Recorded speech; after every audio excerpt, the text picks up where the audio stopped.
I'm Fiona Joy and I work for a company called Love Wildly Design Co. So to give you an idea of what you'll need stationery wise for your wedding, most couples choose to do a save the date.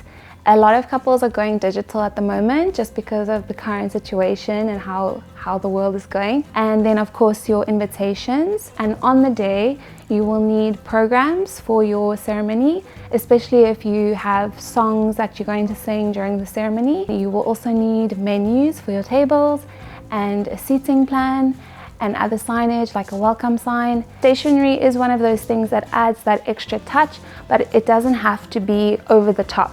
So you can really keep it simple and it will still be beautiful. So for example, if you are going very classic and extravagant and everything is gold foiling and letterpress, that is going to be a lot more expensive for stationery than if it was a more rustic theme and you were just doing plain digital printing. For a small intimate wedding of about 20 people, you're looking at around 2,000 to 3,000 Rand. Around 50 to 80 people, you're looking at around 5,000 to 8,000 Rand.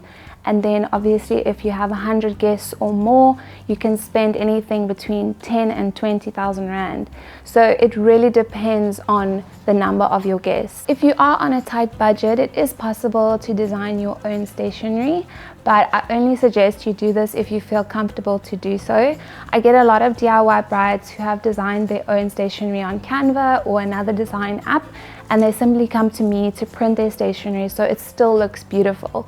And it's very possible to do that, but I would suggest rather spending that little bit of extra money and having a designer who is a professional and who will know how to give you the look that you want.